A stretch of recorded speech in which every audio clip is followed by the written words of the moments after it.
Lyn is a character close to the hearts of many Fire Emblem players. For anyone who started their Fire Emblem journey with FE7, also known as the Blazing Blade, she is the first character you meet, and boy does she leave a great first impression. Lyn's story might feel sluggish to veteran players, but when I was new to the series, I really appreciated the slow pace of FE7's tutorial maps, as well as the great amount of time spent fleshing out Lyn's character, as well as her interactions with the people close to her, like Kent, Sane, and Florina. Lindis' Legion is a small group of people, and the great amount of dialogue that each of them get here gives them their much needed time to shine. Looking back at it now, I cannot come up with any other group of Fire Emblem characters quite like this, other than the Grill Mercenaries from Path of Radiance. Gameplay-wise, Lyn also has some great unit feel.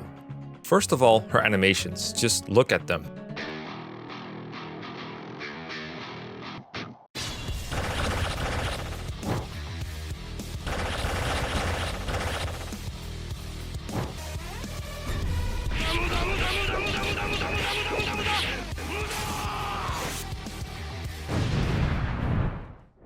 They have everything that makes the GBA animations so much fun. They are flashy, they are colorful, and they are over the top. And because Lyn mode is a tutorial, the enemies are not particularly strong, so Lyn will double and kill just about everything she faces.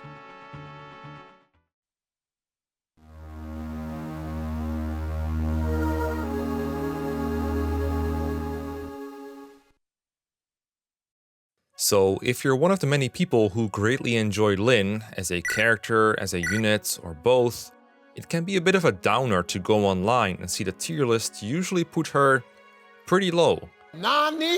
As powerful and dominant as Lyn feels in her own mode, she is not without her issues.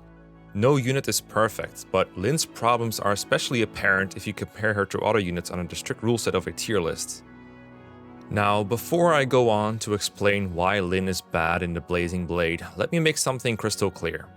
Lyn might rank low on a tier list, but that does not mean I'm telling you to not use her. If you like Lyn and you want to train her, I'm not stopping you. You do you. It's your game. It's not even that difficult to use her because even though she's relatively low compared to other units, every single cast member of FE7 is usable, even on the highest difficulty setting. What I am saying is that when you measure Lyn's performance relative to other units in the context of FE7, she doesn't look so good. And I'm saying it with that emphasis because there is a context where she does look good, but we'll get to that later. So, why is Lyn bad in the Blazing Blade? What are her flaws? Lyn has three big flaws that hold her back: her low durability, her focus on swords, and her late promotion.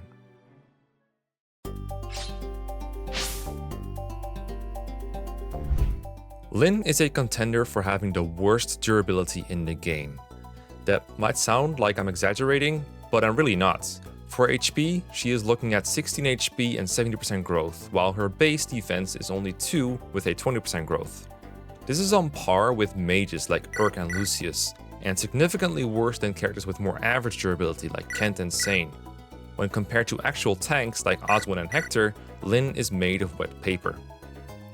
Against most enemy types in Hector hard mode, Lyn will go down in 2 attacks. So in order to keep her safe, you usually have to protect her with other characters. And almost every time she takes a hit, you'll have to heal her HP back to full or else she will die to the next one. Lyn's low durability limits what she can do, and at times it also limits what your other units can do without putting Lyn at risk. It isn't necessarily difficult to keep Lyn alive, but it will, in some way, shape or form, hold you back. Now, the idea of Lyn's class archetype, the fast Myrmidon, is that she compensates for this with her high avoid. After all, if you don't get hit, who cares if your defense is low? Just dodge Lamau.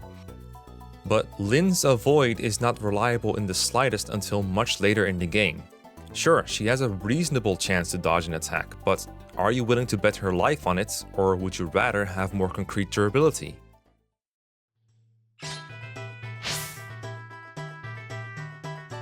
Lyn is often criticized for being sword-locked, but what exactly does that mean, and why is it a bad thing? After all, most units are locked to one weapon type before promoting. On paper, all weapon types have pros and cons. Swords are light and have high hit rates, but in return they don't do much damage. Axes are the opposite. They are more powerful, but in return they are heavier and less accurate, and lances sit somewhere in the middle.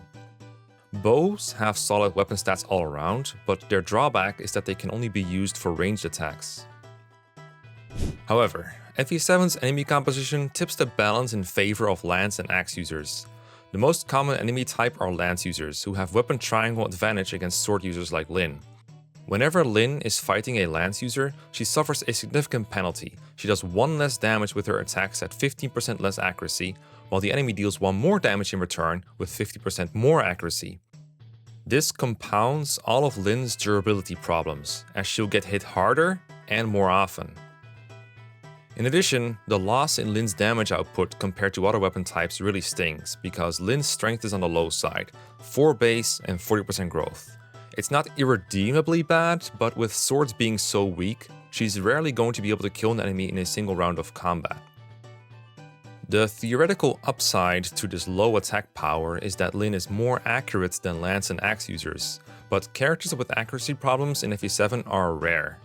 The enemies all have 0 luck, and they are often lacking in speed, so unless you're fighting a boss or someone on terrain, you're going to have hit rates of at least 80 or higher. High accuracy just isn't in very high demand. And swords have another big shortcoming. While lance users and axe users have access to buyable 1-2 range weapons in javelins and hand axes, swords do not. There are 1-2 range swords in the game, but they are rare and often impractical due to their magical properties. They can work in some situations, but javelins and hand axes are more universally useful. Even though these weapons have pretty mediocre statistics, they are worth putting up with just to counter enemy archers and mages. Someone like Dorcas or Bartray, who would normally be way worse than Lyn offensively just because of their terrible speed, can do a lot more work on enemy phase just through the use of a hand axe. It doesn't hurt that they're also tankier. Speaking of being tankier, the lack of ranged attacks also makes Lyn's durability problem worse. Like I said earlier, she usually dies in 2 rounds of combat, so if she attacks someone on player phase and then eats a counterattack, she immediately needs healing or foolproof protection. The only enemy types that she can attack safely are axe users, which are pretty rare, and archers who don't counter. But almost every character can fight archers safely, so it's not exactly a great boon.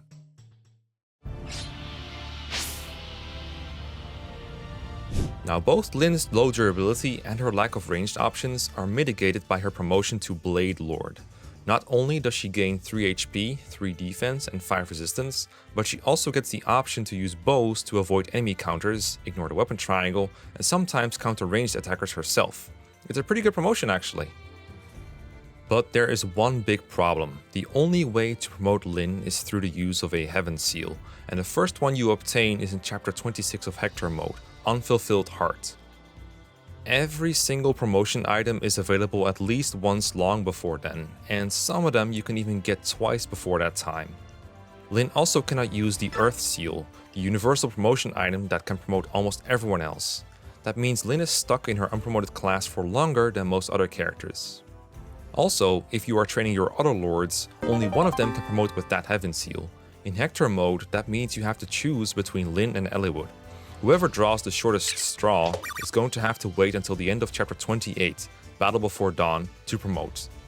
To put that in perspective, your first Guiding Ring user can promote at the start of Chapter 19, and you get the second one from a chest in Chapter 20. The first Night Crest comes as early as Chapter 17, and you can get another one in Chapter 21. That is a big difference. Even if you don't want to promote units before level 20, the fact that she doesn't have access to her promotion gains hurts her utility.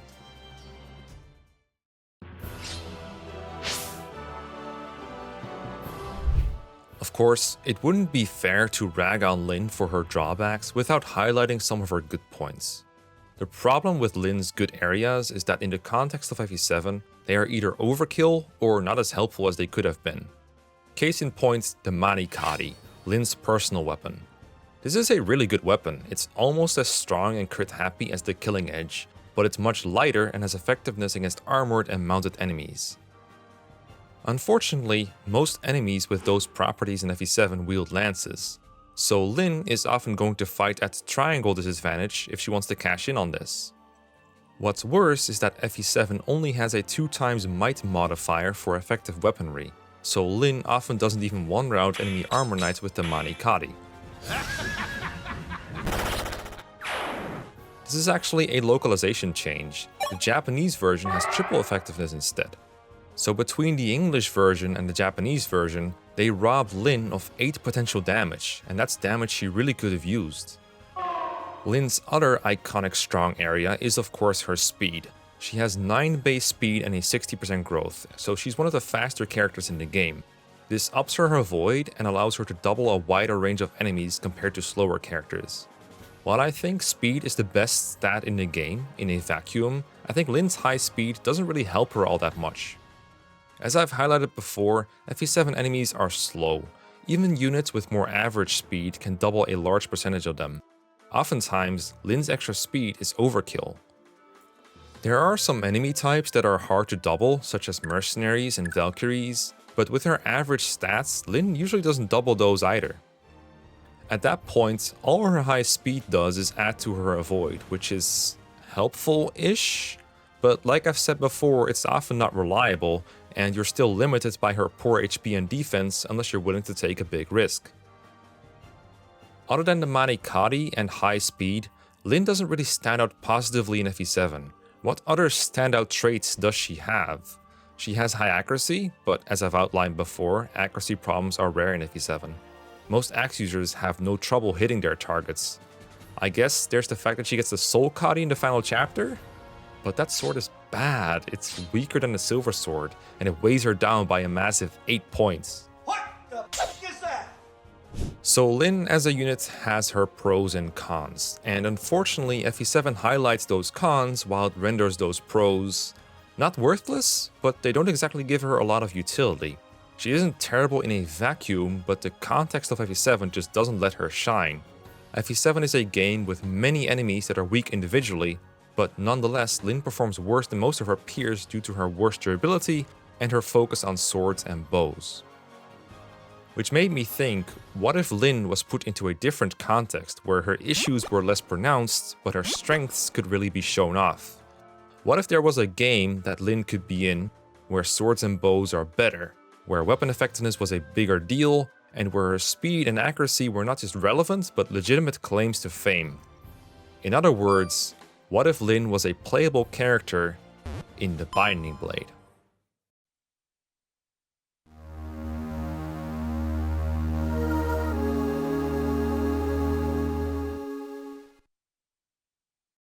This is a question that's been in the back of my mind for a while. One of those little projects that I was always wondering about, but never really had the motivation to put into action. Originally, I was just going to play and record footage for this to eventually turn into the video you're watching right now, but then I realized it would make for a fun Let's Play project. So I asked ROM hacker Amberstorm, also known as the developer for Project Ember, to insert Lyn into the Binding Blade. And they did, and now I could test to see if my theory holds true. The Binding Blade, also known as FE6, works well as a game to try Lyn in for a lot of reasons. For one, it's on the Game Boy Advance, just like FE7, so pretty much all the mechanics carry over. But more importantly, FE6's hard mode provides a much better context for Lyn to thrive in, at least on paper. Let's take a look at all these things that make Lyn bad in FE7 and see if they apply to FE6.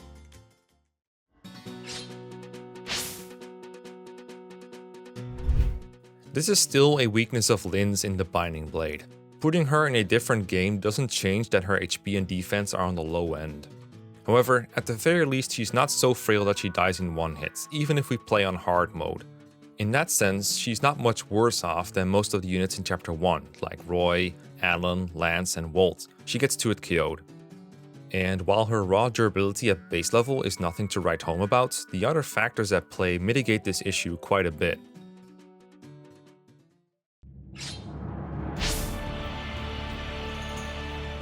In FE7, the most common enemy type for enemies is lances. The same is probably true for FE6, but the numbers are a bit more even here. There are more chapters where enemies are primarily using axes, particularly in the early game and during the Western Isles arc. Among the lance-using enemies, you can also find more axe reavers. What's more, the weapon triangle is only 10% in FE6 compared to 50% in FE7, so in general this is less of an issue. Even ignoring the weapon triangle, swords are better off in FE6. Accuracy is a higher priority in this game since the enemies are dodgier, they have higher speed and an actual lock stat. Weapons are also less accurate in general, and lances and axes suffer more from this. So the edge in accuracy that Lyn has is a real factor now. This is one of the many reasons that FE6 Rutger, for example, is much better relative to FE7's Guy. I'm not your buddy, friend. I'm not your friend, guy.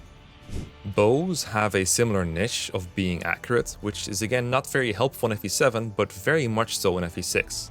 In addition, since FE6 enemies are so strong, it's often desirable to avoid counterattacks, as to not take a lot of damage on player phase. This makes a bow a much more useful tool to have in FE6. Other ranged options are also much better in FE7 than they are in FE6. Hand axes and javelins, for example, are extremely nerfed in FE6. They have 10 less accuracy at base, and this is before considering that FE6 enemies are dodgier and FE6 player characters often have less skill in the first place. While the English FE7 has a double weapon effectiveness modifier, in FE6 it's triple instead. That means the FE6 Manikari, ignoring the weapon triangle, has 24 might compared to the 16 it would have in FE7. That is effectively a boost of 8 damage per hit, 16 per round of combat if Lyn is double attacking, a big difference maker for sure. This increase in damage from effective weapons also boosts Lyn's performance against enemy flyers when she's using bows. In FE7, an effective 6 might bow has 12 might, in FE6 that is 18. I mentioned before that FE6 enemies are faster than FE7's, and that increases the value of Lyn's own speed as well. A lot of player units in FE6, even ones considered decent, struggle to double reliably on hard mode. Enemy types that are normally trivial to double attack in FE7, such as mages and archers, can be too fast. And the faster ones like mercenaries and myrmidons often double you, something you will almost never see in FE7. If Lyn is able to grow enough speed with her 60% growth, she should be able to avoid getting doubled, if not double attack most enemy types. Also, while enemies in FE6 are stronger, they are usually less accurate due to the aforementioned lower hit rates on weapons, so Lyn's dodge tanking might actually be more reliable in FE6.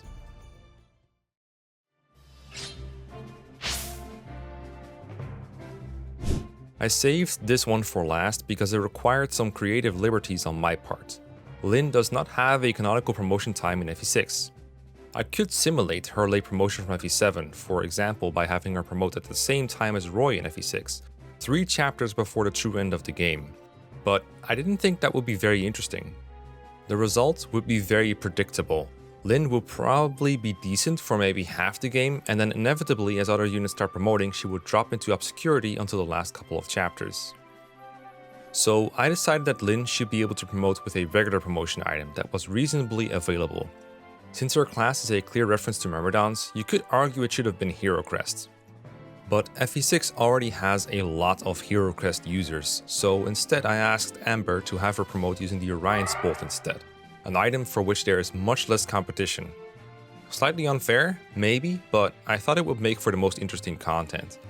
The player gets a pair of Orion's Bolts around the Western Isles, and it's usually not a great idea to use more than one unpromoted bow user in the first place, so this makes Lyn's promotion relatively uncontested. Now, I've gone over Lyn's most important characteristics and why they work better in FE6 than in FE7, but so far this has been mostly theoretical. My analysis could be incorrect. There might be factors that I have overlooked. If you watched the Let's Play, you might be familiar with the little intros I made for every episode, where I would pretend that I'm keeping a log of Lyn's progress in the Binding Blade. Depending on the episode, they varied from earnest observations about Lyn's performance. September 24, 2021. We have started testing Lyn in Fire Emblem The Binding Blade. Our hypothesis is that her offense will be very useful in the context of this game. Lyn is fast, accurate, and with her Manikari, she should be able to deal great damage to certain types of enemies, such as Cavaliers and Armor Knights. However, overcoming her low durability will be a real challenge, as it looks like any combination of 2 enemies will knock her out. More patience and blatant favoritism will be needed to find out just how good Lyn is in Fire Emblem The Binding Blade. to a tongue-in-cheek joke about how I'm favoring Lyn and editing my videos in a way that makes her look good. December 14, 2021. We ascend the Tower of Heavenly Arrows. Normally this is a very tedious affair, but thanks to some interesting tactics, it turns into a fun exercise in humiliation. First, we take control of the center area, making use of Lyn's longbow to destroy the annoying bolting sage. Ellen brings in Roy and Lena, and together they take down the annoying Berserk Bishop boss. And by together, I mean Lyn just hits him. Nope. I said Lyn just hits him. Nope. Okay, so Lyn hits him to low HP and then... yeah, Lyn just crits the fucker to death and gets a perfect level up. All in one try. Lyn is flawless in Fire Emblem, the Binding Blade. But that's not what this video is. It's time that we looked at how accurate my hypothesis was. How good was Lyn in the Binding Blade, actually?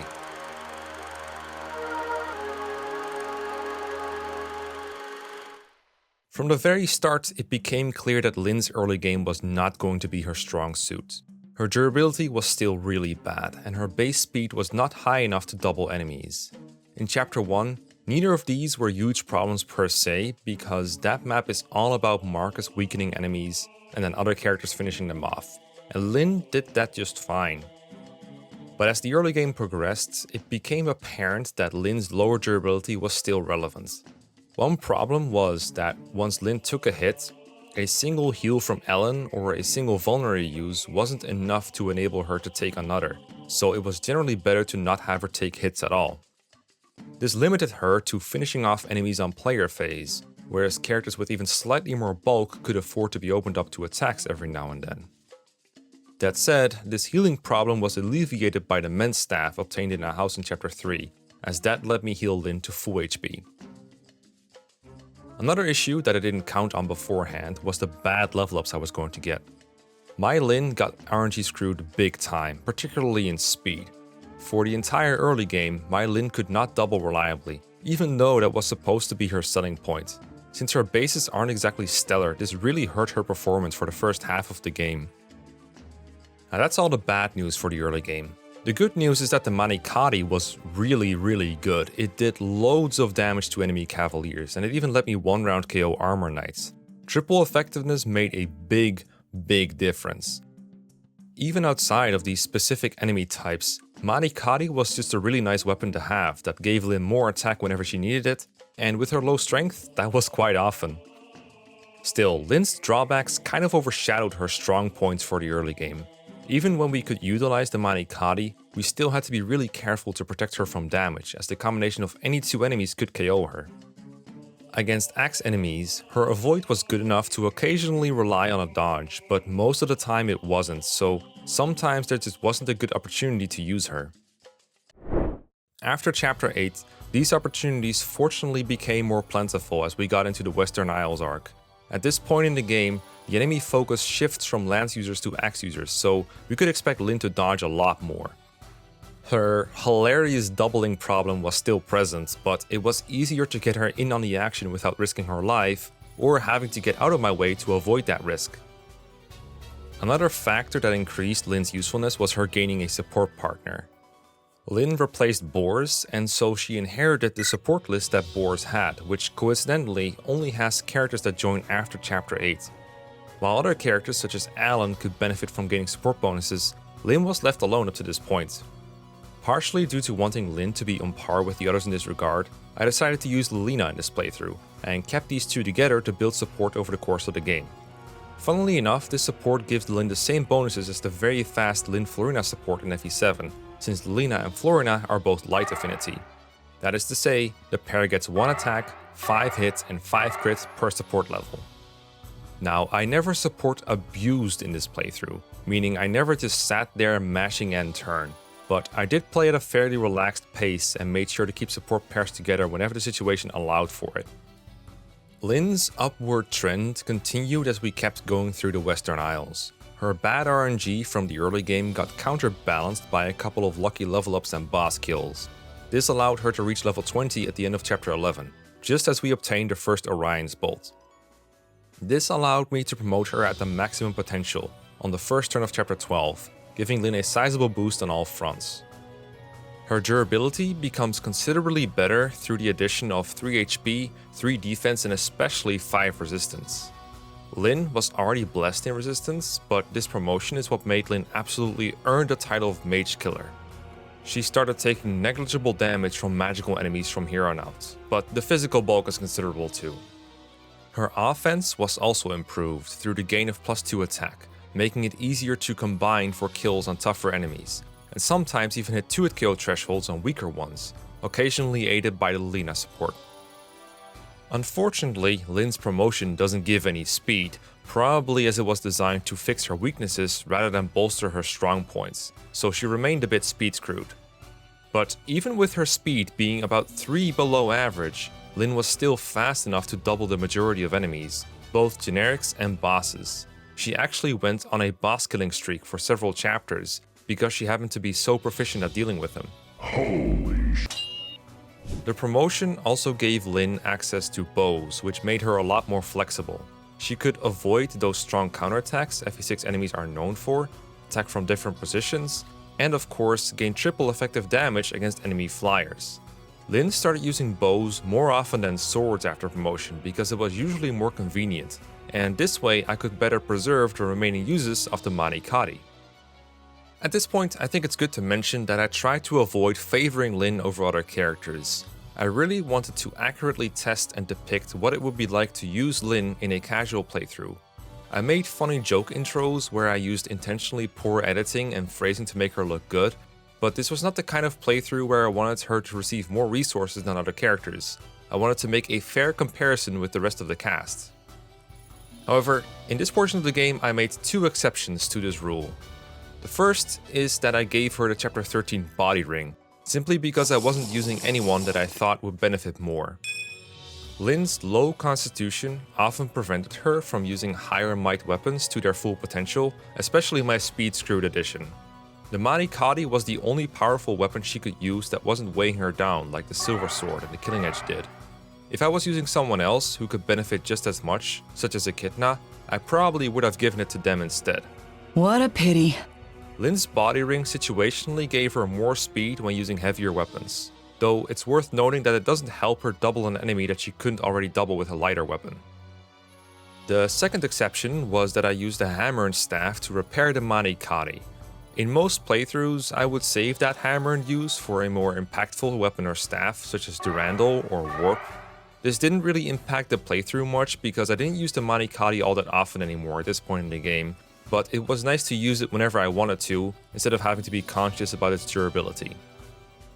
Overall, Lyn was much better in the mid-game than in the early game. She was in a slog in the early game due to poor bases and even worse level ups, but thanks to a couple of boss kills, some good level ups, and most importantly her promotion, she turned into a really good unit. She feels like a hybrid of Rutger and Sue, which is fitting considering her Sakaean heritage. She combines high speed with weapon effectiveness and range, and as a result there's almost always something useful for her to do. In addition, she has more resistance than anyone I have, so she is perfect for tasks involving magic users. The picture I painted of Lyn's mid-game holds up from chapter 12 onwards, all the way through the Etruria arc and the second route split. I went through Ilia rather than Sakae, where Lyn's bows proved useful to shoot down enemy Pegasus Knights and Falcon Knights. Late game doesn't have a drastic change with regards to Lyn's performance, but there are a couple of highlights that I would like to cover. First off, there's chapter 21. You might expect that Lyn helped with taking down all the enemy Wyvern Riders, but I actually left that job to Gonzalez since he can just pulverize them on enemy phase. Lyn didn't do anything meaningful until I got to the shrine where the boss is. I warped her in and she cleanly 2-hit KO'd the sage inside using the Mani Kari. After that, she had a fateful duel with Murdoch, doing massive damage with her Mani Kari crit, but leaving him with a sliver of health. To humiliate the Burn General, I finished him off with a purge from none other than Yoder. Young fool. Only now, at the end, do you understand?